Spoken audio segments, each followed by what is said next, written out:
Okay, good evening everyone, good evening, good evening. Good evening all of you, good evening. Okay, so friends, let's continue. Good evening all, good evening. In the yesterday, good evening, good evening. In the yesterday class, friends, we were discussing about the amino acids and we are discussing about the isoelectric point and its calculation, right? Good evening all. So now let me explain you friends the questions which is asked a little differently. So friends, if every one of you quickly recall how can we calculate this particular isoelectric point, friends?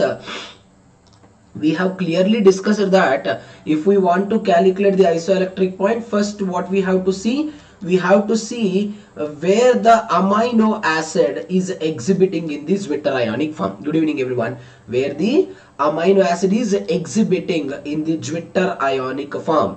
So every student please listen, whatever the pKa values that are responsible for the formation of this Zwitter ionic form, we will consider only, good evening, we will consider only that particular pKa values. So we may consider the pK1 also friends, we may consider the pK2 also friends, even we may consider the pKr values also, is it? It depending on that particular amino acid and friends what kind of forms that are involved in the Zwitter ionic form. So let's take another example, histidine. We discussed it, right? Histidine is what friends? It contains a separate ring named as the imidazole ring, and we all people know that friends histone contain imidazole ring, which is the, good evening everyone, which is the ionizable form. We all people know that very well. Now please listen my statements very carefully. So 1 2 3 4 forms are there. So here the net charge is +2, net charge is +1, and here you can see it very clearly my friends, the net charge is 0, and friends here also you can observe one thing, the net charge is -1. So what you people has to remember, now you have to consider where this particular histidine amino acid exhibiting in the Zwitter ionic form. You all people can look into the diagram very carefully friends. This particular amino acid is exhibiting in the Zwitter ionic form here. So in order to form this Zwitter ionic form, what kind of pKa values are actually involved? There is an involvement of the pKr also friends, there will be involvement of the pK2 also. I have already shown you in the yesterday class the chart which you people has to remember compulsory. If you remember that chart without looking the answer, you can easily solve the question and you can check it very fast. So here what is the formula then? pKr plus pK2 by 2. So what will be the pKr value of a histidine? 6, and pK2 will be 9.17 by 2. Then what will be the Pi value friends? The Pi value will be the 7.59. Hence friends, it is not at all difficult. Okay, so if you look into our 2022 February question, what kind of question they have asked? The same question they have asked which we discussed just now. That is, they only given the pK, they only given the pK1 value, they only given the pK2 value, they only given the pKr value, and they just asked us to calculate the Pi, which is a very simple question. But what the statement every student has to remember, every time we don't get this kind of a very simple question. Sometimes we can get the question in this way also. This is a little difficult question. Okay, so 99% we will get this particular questions friends only in the part C. In any other way we don't get this particular question, we will get only in the part C. Okay, every student listen my statements very carefully. What was the question asked? A peptide isolated from the brain has the sequence glutamine, histidine, tryptophan, serine, tyrosine, glycine, leucine, arginine, proline and glycine. Friends, sometimes what they will do, instead of giving the 3 letters my friends, they will directly give the single letter also. So that's why friends, it is very important you people has to read the 3 letters also as well as the single letter also. Now what's the final question they will ask? Determine the net charge of this polypeptide in the pH 3 also, pH 5.5 also, pH 8 also, pH 11 also. So friends, they have asked two things here. What they have asked in the question, they have asked the net charge also. At the same time, friends, they have asked the isoelectric point also. Friends, how can you solve this particular question? How can you solve this particular question? If you want to solve this particular question, friends, first of all, you have to understand their respective pKa values. If you don't understand the pKa values, you can't answer this particular question at all. It is very important, you have to know it. So first, let me write down the protein they have given. So this is the amino terminal domain, and this is the glutamine, and this is the histidine, and this is the, I am directly explaining, friends. If you have any doubts, you ask me. Tryptophan, serine, tyrosine, then they have given the glycine, then they have given the leucine, then they have given the arginine, proline, glycine. Correct, na? And this is what terminal domain? COO terminal domain. And my friends, what's the question they have asked us? They have asked to identify the net charge at a different pH. What are the pH that they have given us? We have to calculate the net charge at the 3, 5.5, 8 as well as the 11. So these are all the various pHs that they have given. Okay, now let's calculate. You only tell me at the pH. Friends, please listen to me very carefully. At the pH 3, what will be the net charge on this amino terminal domain of the glutamine? So obviously it will be a +1, and here it will be 0. And for the histidine, what? Histidine +1. Friends, I did not write the pK values. If you don't know the pK values, you can't answer the question. So histidine, you know, right? Histidine is the 6. So obviously what? It will be the +1. It is very important, you people has to remember.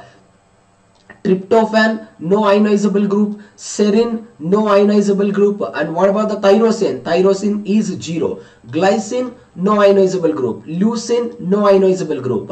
Arginine is how much? +1. Correct, na? Proline, there is a no ionizable group. Glycine, there is a no ionizable group. And COO minus, it will be 1. And my friends, what will be the net charge? You only tell me, friends. -1 +1 cancel, +1 and +1. So the net charge will be, my friends, +2. +2 will be the net charge at pH 3. We have understand this. Same way at pH 5. So same, +1. And here it will be -1, and once again it will be +1. And for the tryptophan, for the tryptophan and serine, there is a no ionizable group. Tyrosine will be 0, and for the glycine and leucine, there will be a no ionizable group. Arginine, it will be +1, and proline and glycine, there is a no ionizable group, and there is a -1. Now friends, +1 -1 cancelled. Correct now, friends? And once again, +1 -1 cancel. So what will be the net charge? So the net charge will be, my friends, obviously +1. And if you look into the at pH 8, obviously +1 -1, a 0. There is a no ionizable group. Then followed by the 0. Then followed by the +1. Then there is a no ionizable groups. No. For the arginine, how much it is? Obviously arginine, it is the +1. There will be a no ionizable group. And friends, what will be the net charge here? Here it will be -1. Obviously, friends, the net charge will be a 0. Okay. So because -1 +1 cancelled, -1 +1 cancelled, the net charge will be 0. And friends, at the pH 11, so it will be 0, -1, a 0, then -1, and followed by the +1, then followed by the -1. So what will be the net charge? +1 -1 cancel, -1 and -1, friends, -2. So friends, one thing we have calculated. What we have calculated so far? Friends, so far we have calculated the net charge. Okay, this is absolutely fine. After calculating the net charge, they have also asked us estimate the isoelectric point for this particular polypeptide. 90% of the students, undoubtedly they will make this particular question absolutely right. They will make this particular question absolutely right till here. But when it comes to the calculation of PI, 90% of the students will make it wrong. Okay, in order to calculate the pKa values, in order to calculate the PI, what should we do? First, what should we consider? Where the amino acid is exhibiting at the Zwitter ionic form. Every student look into this. Here, amino acid is exhibiting in the Zwitter ionic form. That is the 0. Where the positive charge equal to the negative charge. Now, in order to calculate this, what I require? I require the two values, correct na? So what most of the students will take, since 8 is present here, they will take this 5.5 and they will take this particular 11, which is absolutely wrong. You should not take that. What you have to take? You have to take which amino acids are nearly involved in this particular dominant form. So glutamine as well as, my friends, histidine, these are having what they are having. They are having the pKa value near the 8. Once again please listen. The glutamine as well as, friends, histidine, these two are having the pKa value near to this 8. What is the pKa value of amino group of the glutamine? We all people know that 9.6. And what will be the imidazole group pKa value? The imidazole group of a histidine, it is the 6/2. So friends, now what will be the PI value? What will be the PI value of this particular polypeptide, which is the 7.8. Friends, you people should not consider these values. You have to consider at this pH which amino acid pKa values are near. Once again remember, at this pH which pKa values of amino acids are near. Those things you people has to consider. Please do not get confused with that particular point. These kind of questions only, friends, always makes us super confused. Okay, so what will be the value, friends? The value will be the 7.8. That is the PI of this particular polypeptide. I hope every one of you understand this without having any confusion. The answer was there in the PPT, friends. Without fail, please look into the answer. Once you look into the answer, you will get a clear-cut idea. If you find any kind of a doubt, please ask me without fail. So friends, we are having only two ways of asking the question from the amino acid. One is the PI, another one is linking the PI with pH. There is no other way of asking the question. Hence, I am requesting all of you, friends, please focus on this without fail. Okay. Now, friends, even this kind of questions also compulsory we can expect in the exam. What is that, friends? Good evening. Uncommon amino acid. First of all, every student has to remember the word uncommon amino acid. Why I am using a word? Why I am using a word uncommon amino acid? Please listen to me, friends. The word uncommon amino acid doesn't mean that they are not required for the synthesis of a protein. They will be required for the synthesis of protein, but not all the time. In other words, uncommon amino acids are not present. Uncommon amino acids are not present in all proteins. This is the important statement. Good evening, may I continue? It is not present in the all proteins. This is the unique statement every student has to remember. I don't know what you do, my friends. My sincere request to all of you, please remember what kind of amino acids are present in the respective proteins. This is also important, even for the 4 marker also, even for the part B also. Collagen, which is present in the plant cell wall protein. We know, right? Collagen is the most abundant protein on the planet Earth. Even certain plant cell wall proteins, Okay, plant cell wall also contain abundant amount of proteins, friends. Even that particular proteins also containing hydroxylysine and hydroxyproline. But what is the statement I can tell you? When compared to the plant cell wall proteins, friends, the hydroxylysine and hydroxyproline most abundantly found in the collagen only. Very important one, the blood clotting protein. Let's take an example of a prothrombin. And friends, please listen my statements. This particular prothrombin, which is involved in the blood clotting, they contain carboxyglutamate as the major amino acid. And if you take an example of a myosin, which is extremely important for the process of the muscle movement, what do they require, friends? They will be requiring the methyl lysine, elastin, as well as the desmosine. Actually, desmosine and elastin, they are what kind of a protein? They are extracellular matrix proteins, which we studied. They contain basically, friends, lysine. And friends, listen to me very carefully. Pyro glutamate. What does the pyro glutamate contain, friends? It contains pyroglutamate is the amino acid which is present in the bacterial rhodopsin. We all people know that, friends, rhodopsin is the visual pigment. And certain amino acids which are involved in the process of phosphorylation. We all people know that serine, threonine, then followed by the tyrosine. These three are the three major amino acids, friends, which are involved in the process of the phosphorylation. We all people know it very well. Next one, everyone listen to me carefully. Ornithine and citrulline. Please remember, friends, these are also very important type.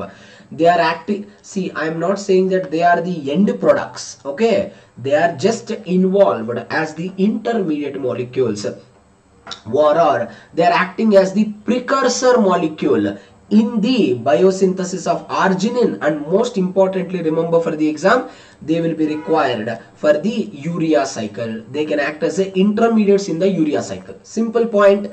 But friends, please listen, this information is more important. Please listen.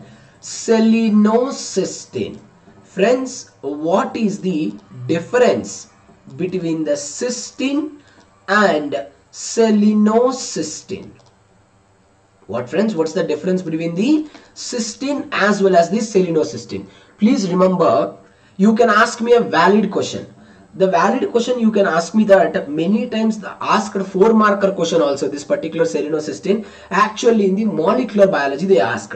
What is the question you have to remember? Sir, does the cysteine actually present in the protein? No. I want you to remember that cysteine can be formed only during the process of post-translational modifications only. What, friends? They basically synthesized only during the post-translational modifications. Don't get confused with that. What is the difference? We all people know that, friends, cysteine contains sulfur. We know that very well. But instead of the sulfur, the cysteine contain what, friends? It contain the selenium. And what you have to remember the point? You have to remember a point that cysteine, everyone please listen my statements very carefully without confusion. That cysteine is present in every protein. What, friends? Cysteine is present in every protein. But when it comes to the cysteine, it is not present in all the proteins, friends. It is present in only few proteins. And so the first point, cysteine not present in all the proteins, only few protein. Second point, you have to remember, cysteine can be coded by a specialized codon. What is that codon? UGA. We all people know that, friends, originally UGA can code for the stop codon. Just now I am saying, right, the cysteine is not present everywhere. It is present only in few proteins. In that particular organisms, the UGA, which is the stop codon, that is the one which is basically going to code for this particular cysteine. Do not get confused with this particular point, friends. Now, there are certain other amino acids like azathioprine, pyrolysine. Azathioprine and pyrolysine, friends, they are acting as the antibiotics. Friends, I want you to remember this particular information without fail, because in a given 4-marker statements, in a given 4-marker question in the form of statements, we people can expect this particular kind of questions. So kindly don't get confused with that. Okay. So friends, I am not explaining you the classification of non-essential and essential. You people are reading from the 11th standard. I want you to remember compulsory. Okay. Now you look into the picture. There are certain amino acids like, friends, ketogenic amino acids, glucogenic amino acid. Friends, both keto and glucogenic amino acid. Okay. So friends, you people majorly remember ketogenic amino acid, which are only 2 amino acids are there, friends. One is the lysine, another one is the, friends, leucine. What is the difference between this what is the difference between the ketogenic and glucogenic? The moment you heard the name of a glucogenic, always keep it in your mind, they will be basically giving rise to the pyruvate. And friends, the moment you heard the name of a ketogenic, what's the point you have to remember, friends? They are basically involved in the formation of the ketone bodies. Don't get confused. Then, what are these particular special cases of amino acid? These amino acids, my friends, please listen to me. These amino acids, they will be behaving according to the situation. What, friends?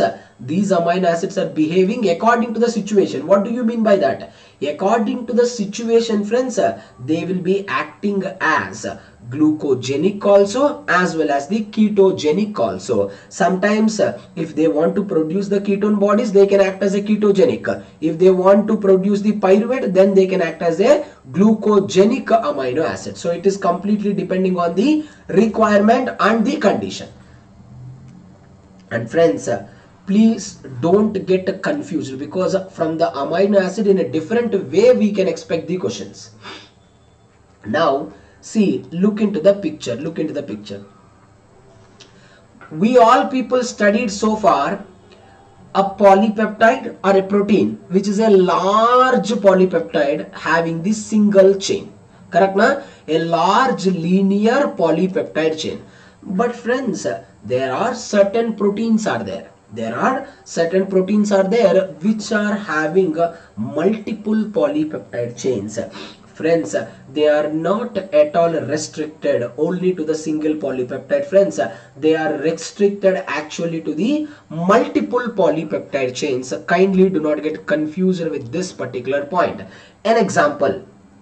You take an example of a RNA polymerase enzyme. You all people know, right? RNA polymerase enzyme having alpha, alpha 2, beta, beta prime, omega. I hope every student remember this, we have studied. So RNA polymerase enzyme, which is a protein, it is having the 5 polypeptide chains. Don't get confused with that particular point. If you take an example of a chymotrypsin, it is having the 3 polypeptide chains. Don't get confused with that, friends. And the most important, we all people studied many number of times, hemoglobin having 4. And friends, please remember, there is a special case, very special case, glutamine synthetase.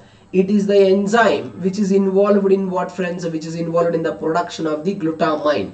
Even, friends, this glutamine synthetase enzyme we people studied even in the, where we have studied, even we studied in the nitrogen metabolism also, where there is a production of glutamine amino acid occurred. Friends, see the interesting point. This glutamine synthetase enzyme or a protein, it is made up of 12 polypeptides. Then try to imagine how complicated structure this particular glutamine synthetase is having. Okay, now in a given 4-marker question, friends, please listen my statements very correctly without confusion. In a given 4-marker question, they can give as one of the statement. What is that?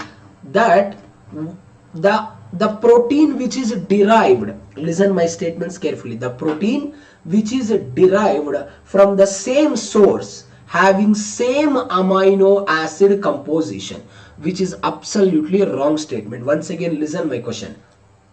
They can give the statement or they can ask the statement, the 2 proteins which are derived from the same source, they are having the same amino acid composition. Please don't get confused. It is not possible at all. Suppose example, from the bovine source, friends focus, from the bovine source, there are two proteins are synthesized. One protein is the cytochrome C, and my friends, another protein is the chymotrypsinogen. What every student has to remember, cytochrome C also derived from the same source, chymotrypsinogen also derived from the same source, but their amino acid composition is extremely different. An example, you only try to understand. See here, this entire bovine cytochrome C, it contains only 104 amino acids. But if you look into the chymotrypsinogen, friends, it is having nearly 245 amino acid. An example, friends. The amino acid lysine is present 18 times, repeated 18 times in the cytochrome C. But the same amino acid lysine is repeated only 14 times. Don't get confused. Glycine repeated 14 times here, but the glycine is repeated 23 times here. There is entirely different. Cysteine is only repeated twice, but the cysteine is repeated in this particular protein 10 times. So what's the ultimate statement every student has to remember? All the students has to remember a statement that even though two proteins are synthesized from the same source, they do not have, what friends, they do not have the same amino acid composition. I don't know what you do, friends. It's my request to all of you, remember it compulsory. And friends, here in this particular slide, once again my sincere request, without fail remember this particular enzymes and what kind of amino acids that they are cleaving, because friends, from here also we can expect the question compulsory, friends. So trypsin, chymotrypsin, staphylococcus aureus protease, pepsin, endoproteinase, cyanogen bromide. See, which I have marked total 6 proteins. Whatever the 6 proteins that I have marked, I am requesting all of you, please read that here, nothing to explain, friends. You have to remember these 6 proteins. I want you to remember with respect to their cleavage points. Don't forget, with respect to their cleavage points. Remembering the cleavage points is very, very important. Which means which protein cleaving exactly at which amino acid. Example, trypsin, it majorly break at lysine and arginine. Whenever if you look into the pepsin majorly breaks leucine, phenylalanine, tryptophan as well as the tyrosine. You all people has to remember without fail. But friends, I would like to highlight one important point. Whatever the 6 to 7 proteins that I have marked here, every student please keep it in your mind, friends, that all these 7 proteins are endopeptidases. My friends, what do you mean by the word endopeptidases? Everyone just listen to me. I am using the word endopeptidases, friends. Suppose example, this is the polypeptide. Now please remember, all these peptides cannot cleave the amino acids at the terminal position. That is what you have to remember. These all endopeptidases, they will cleave that particular protein, my friends, only in the middle, only at the internal site. This is what I want every student has to remember. I don't know what you do, friends. Please remember all the enzymes without fail and what exactly they are breaking, because we can expect the part C questions only, especially in the form of matching. And please remember the special type of acids. Please remember performic acid, then followed by dithiotritol, iodoacetate. Okay, so friends, these all specialty, what these are all, friends, are going to cut. What they are going to cut? They are all going to cut the disulfide bonds.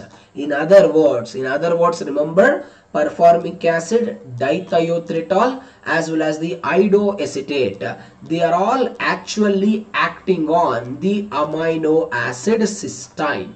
They can ask a simple part B question: which of the following amino acid can be cleaved by this particular acids or the drugs or the inhibitors? Obviously, remember, performic, dithiotritol, iodoacetoacetate. Don't get confused with that. So friends, what I encourage you before going to the exam, from the amino acid only remember three things: properties of each and every amino acid,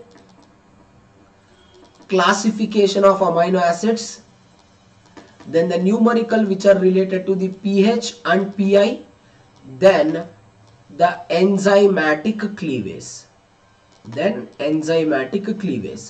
Friends, apart from these four, you people no need to revise anything.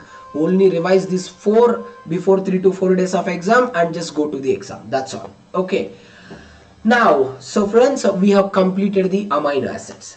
Now friends, let's go into the proteins. Now, I'm just predicting the paper. I'm not saying 100% it is going to work. Let's look into the paper of February 2022. Morning shift also, evening shift also. How they have asked the part B. If you look into the part B, they have asked 5 questions. In both the sessions, they have asked 5 questions. 1 question from amino acid, 1 question from proteins, and they have asked 2 questions from the enzymes, 1 question from the nucleic acid. This is what they have asked in the both shifts. Okay. Now this time, same thing we can expect. 1 question from amino acids as well as proteins and enzymes. Friends, it is very important. You have to read the lipid chemistry, nucleic acid chemistry, and you can also get the question from the thermodynamics. That is unit 1A, molecules and interactions. From there also, my friends, so we can expect the question. So that is why it is really important. You have to read all these concepts without fail for the part B as well as the part C. Friends, you should always guess the question paper. You should always understand how they are asking the questions repeatedly. Okay. Now we completed the amino acids. Now what we do, friends? We will do the proteins also. We will do the enzymes also. Okay, these 2 topics we will do, then we will move from biochemistry to the another chapter. Okay, now listen to me carefully. Types of protein. We all people know that the protein is the most complicated structure. Even the protein is a most complicated structure, it will be arranged in a different ways. How can I define the word? Primary structure? I can define the word primary structure in a simple way. That is linear structure of amino acid. Correct, na? So this is one amino acid, second, third, fourth, fifth, sixth, seventh, eighth, ninth, 10, so on. And one amino acid can be connected with the another amino acid just with the help of a peptide bond.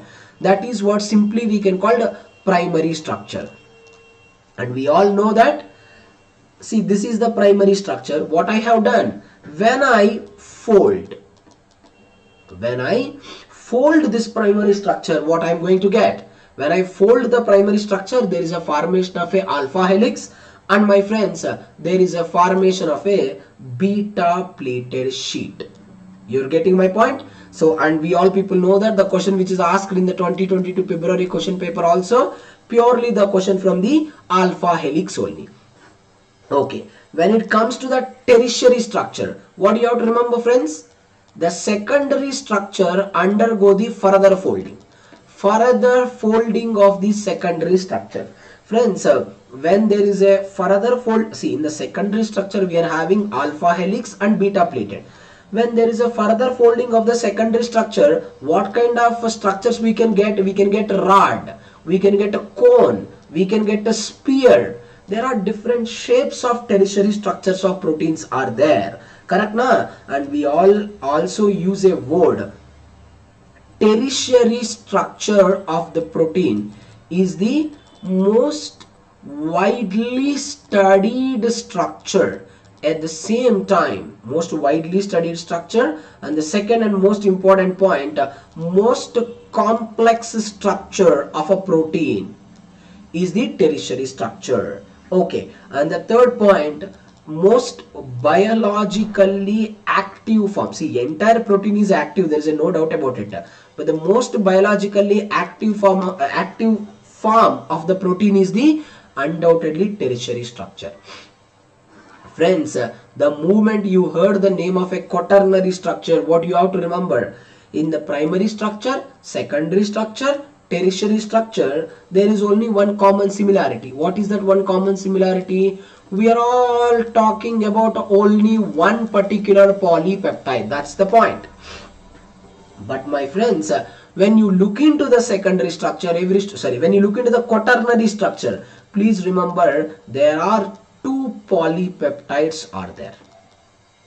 Primary, secondary, tertiary, how many number of complex structures they may contain, but it is absolutely only one polypeptide. Only in case of a quaternary structure, my friends, there is a presence of the two polypeptides. Don't get confused with that particular point at all. Okay, so friends, now let's read little briefly and elaboratively about the protein structures and in a simple way the hierarchy of the proteins. So as I already told you friends, the primary structure is just a linear sequence. In case of a primary structure, there will be no involvement of any bonding except peptide bond. Only the peptide bond is present, which we can also call it as the amide linkage. Except the amide linkage or peptide bond, there is no much bonds are involved. But friends, when you look into the secondary structure of the protein, from here only we can expect the questions. There are many secondary structures. Actually, please don't get considered that there are only 3 secondary structures are present. No friends, actually there are many types of secondary structures are present. Among all many type of secondary structure, alpha helix, beta pleated sheets, beta bend or loop, these 3 we can use the word, these 3 are the main types of secondary structures. But what is the interesting point? The interesting point, my friends, alpha helix and beta sheets are the most prominent secondary structure. Now every student will get a confusion. What is that confusion? Sir, does every single protein, please listen my statements friends, does every single protein they contain the alpha helix and beta sheets? Of course friends. What is the statement I would like to conclude? Good afternoon Ananya. Alpha, see, every protein contain alpha helix also, beta pleated also. But let me tell you another interesting point. I can use the word 95% of the proteins they contain alpha helix and beta pleated. 95% of the protein. There are certain proteins are there, they only contain alpha helix, they do not contain beta pleated. There are certain proteins are there friends, they only contain the beta sheets, they do not contain the alpha helix. But in general, because friends that kind of statements we can expect, in general there are 95% of proteins they contain both alpha helix as well as the beta pleated only. So now let's discuss first about the alpha helix, then we will discuss about the beta pleated sheet. And please, the first point every student has to, 2 points every student has to remember. What is the first and major point? The first major point is that in case of a helix, please remember everyone, in case of a helix there is only involvement of the hydrogen bonding. There is only involvement of the hydrogen bonding. There will be no role of R group. This is important statement, friends. And the second point every student has to remember, in case of a helix, friends, only right hand helix is possible. What do you have to remember, my friends? Only right hand helix is possible. And why the left hand helix is not possible, friends? The reason is very simple, we will understand. The left hand helix is not possible, friends, because of the steric hindrance. These 3 points are very important, don't get confused with this. Now all the students look into the diagram very carefully. This is the right-handed alpha helix. What you can observe in the right-handed alpha helix, you only look into the diagram. You can't see there is an involvement of the side chain, correct na? You can't see that there is no involvement of the side chain. Now friends, what has been involved? The only involved is the hydrogen bonding. So that's the reason we can say that the hydrogen bonding is the major force that is involved in this particular right-handed helix. Don't get confused with that particular point. Whereas everyone listen. Now if you look into this particular, see, this is the helix. But friends, if you look into the sheet, in the sheet, friends, there is a parallel beta pleated sheets are possible, as well as, friends, anti-parallel beta pleated sheets are also possible. If you look into the parallel beta pleated, what do you mean by the word here parallel beta pleated? Parallel beta pleated means the both strands are on the same direction. On the same direction. What do you mean by that? You can see the picture. Here also amino terminal domain. Here also amino terminal domain. And the anti-parallel beta pleated sheet. Here also, but you look into this. Here one strand starting with amino terminal domain, but another strand is starting with what, friends? Carboxy terminal domain. So when the starting position, if it contains two same groups, then we can call, friends, parallel beta pleated strand. In the starting, if the two groups are present differently, then we can call anti-parallel beta pleated strand.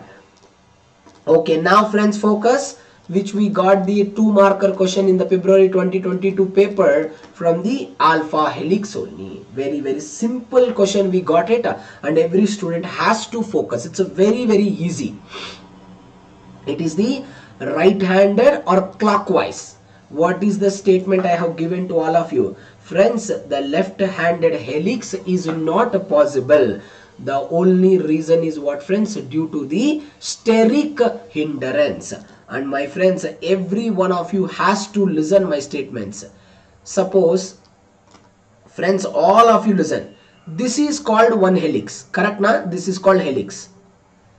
Please listen, friends. This is called helix. This helix contain 3.6 amino acids. Now, friends, when you see the 3.6 amino acid, we don't use the word length here. We don't use the word length because, please listen. Suppose example, see, this is one amino acid, second amino acid, third amino acid, correct na? So this is one kind of arrangement. Now I have arranged amino acids like this, 1, 2, 3. See, this is a different arrangement of amino acid.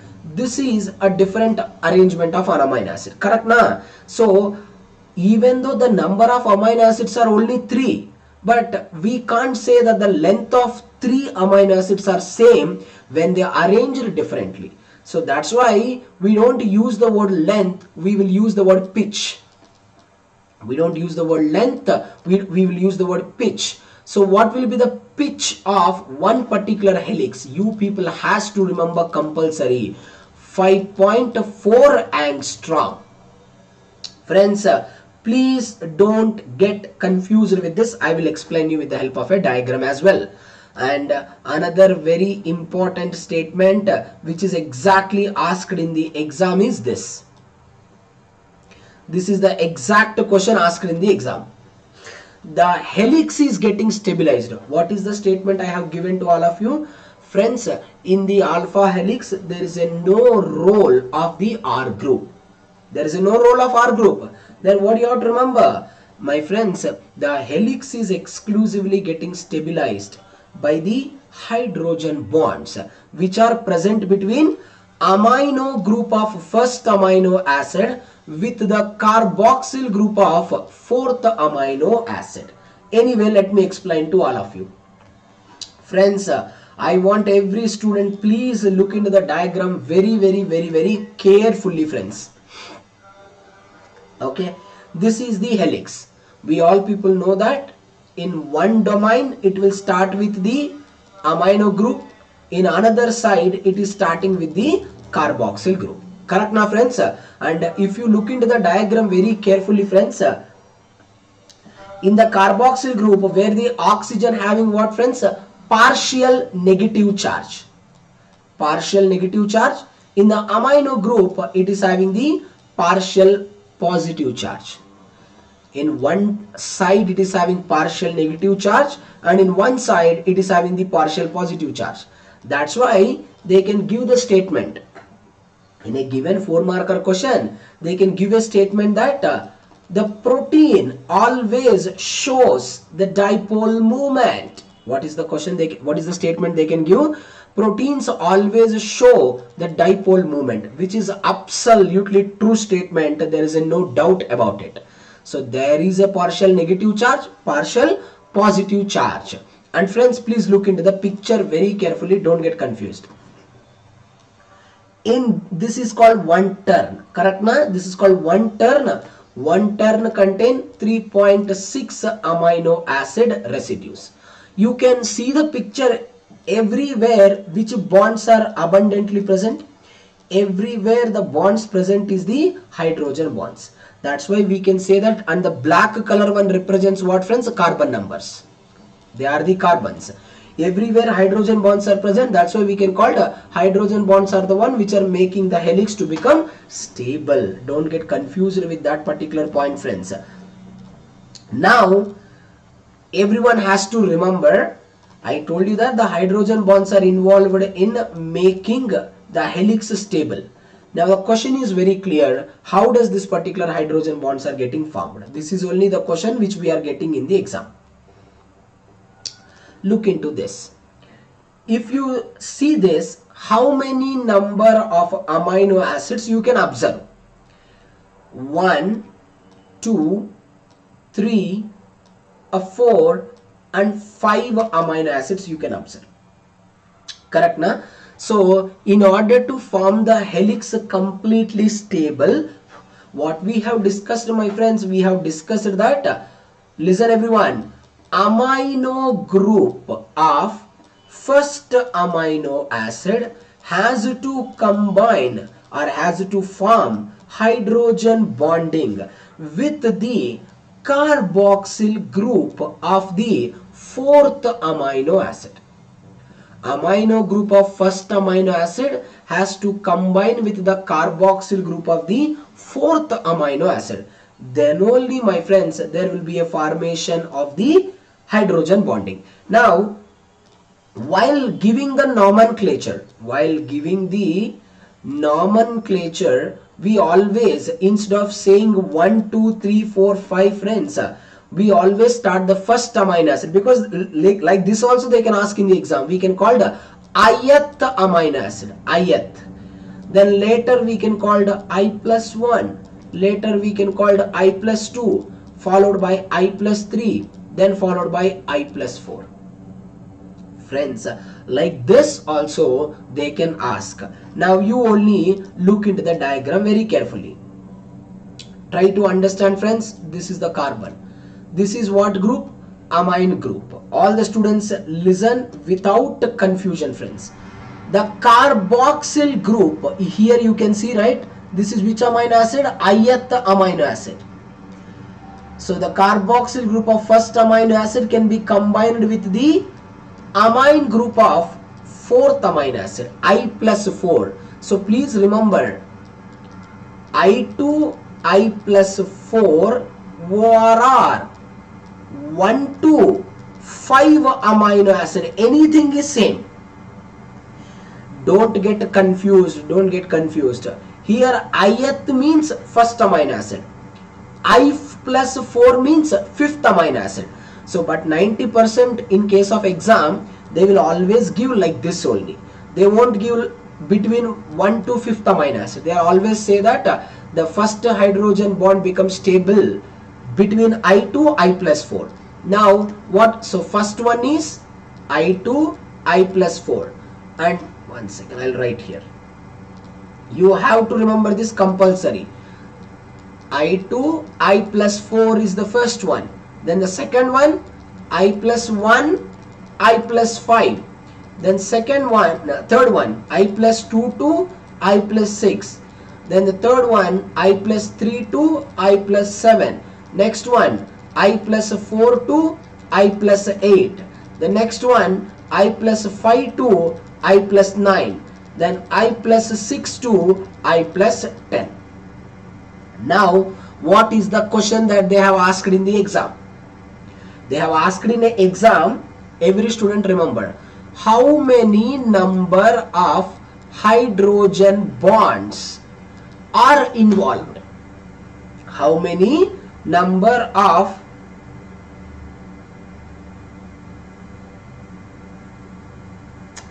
correct, Sumaya? I think, did I tell opposite? Okay, if I tell opposite, whatever you said is right. Okay, whatever you said is right. Carboxyl group of first amino acid, that is the ith amino acid, with the amino group of the I plus 4 amino acid. I think I told opposite. Okay, that is true, that is true. First carboxyl group, then the I plus 4 amino group. That is true. Okay, now what's the question that they ask? They will ask a question that how many number of hydrogen bonds that are involved in stabilizing a protein which are having 10 amino acids. What is the question that they asked, friends? Once again listen. How many number of hydrogen bonds are involved in stabilizing the protein that is having 10 amino acid? Like this they can ask the question. So in the 10 amino acid, how many hydrogen bonds are formed? You only count the number of hydrogen bonds, you can answer the question. 1, 2, 3, 4, 5, 6, 7. Correct na? So like this they will be asking the questions. So instead of asking a polypeptide which is having 10 amino acid, they can ask the polypeptide, friends, which are having 50 amino acid. They can ask the polypeptide which are having 100 amino acid. They can ask the polypeptide which are having 200 amino acids also. Now always remember that, always remember one simple point. First hydrogen bonding is formed between where? If you really understand the first hydrogen bonding, it is very easy to calculate how many number of polypeptide or how many number of amino acids they may give. That is one point every student has to remember. Another point also every student has to remember. What is that another point? Please listen. See, suppose this is the first amino acid and this is the last amino acid. Every student has to remember the first amino acid amine group is not involved. The last amino acid, the carboxyl group, is also not involved. This point also you have to remember. Based on this only we have to calculate, because there is a presence of the, I told you now, there is a presence of partial positive charge and there is a presence of the partial negative charges. Always remember that particular point. It depending on the number of amino acids you have to calculate. Okay, apart from the hydrogen bonding, what is the other question that they can ask? Please listen without fail. How many number of, listen. This is also very, very important. An example, please listen without confusion. The question asked like this. What is the question asked? How many, listen to me carefully, how many number of amino acids are present? how many number of amino acids are present? Everyone please remember, in 50 helix containing polypeptide. This is the simple question. What's the question? How many number of amino acids are present in 50 helix containing protein or containing polypeptide? First of all, every student has to calculate 1 alpha helix, an average. I am using the word average. 1 alpha helix, an average, contain 3 turns. What are 10 amino acid? What you people has to remember for the exam point of view is only this.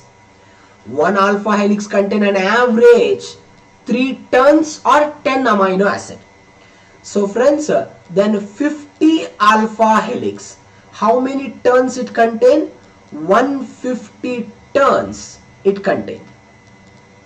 It contain how many turns, friends? 150 turns it contain. You always remember in terms of a turn. In terms of a turn, 1 helix equal to 10 amino acid. Correct now, friends? Then 50 alpha helix. So 50 into 10. So how many? 500 amino acids are present. Sometimes instead of asking the number of amino acid, they can ask the number of turns also. How many number of turns are present in the 50 alpha helix? 1 alpha helix 3 turns, 50 alpha helix 150 turns. But most of the time they will ask with respect to the total number of amino acids only. So 50 alpha helix contain 500 amino acid. Either you can get the question from the number of amino acids, or you can get the question from the hydrogen bonding. If not, you can also get the question from the interactions which are making the helix to become stable. Okay, so these interactions we will discuss in the tomorrow class. Is it clear, Sumaya? You said is whatever you said is right. The first carboxyl group and fourth amine group, that is true. Is it clear, everyone? Please let me know. And friends, without fail, please revise this without fail. In the tomorrow class, we will finish this particular protein and we will move on to the enzymes. Enzyme will take 2 classes because it's a very big. Okay. So friends, the mock test will become live today. Once it become live, then I'll inform you in the Telegram group. Then only you go to the live. And listen to me, there are 6 mock tests are there. I'm requesting the mock test will helps you a lot. Please make use of the 6 mock test. Once it become live, I will let you know. Okay friends, that's all for now. I will see. Deepika, it's a very good question. I never say that their value will be completely varied. Okay, there will be minute changes in the value during that particular in case of hydrogen bond. No. That question is really valid question. Deepika, there will be a change in only minute. Now you have to choose the option. You have to choose the answer depending on the option that they have given. But always there will be a very minute changes will occur. There will not be a greater changes. Okay. Okay friends, I'll see you in the next class. Please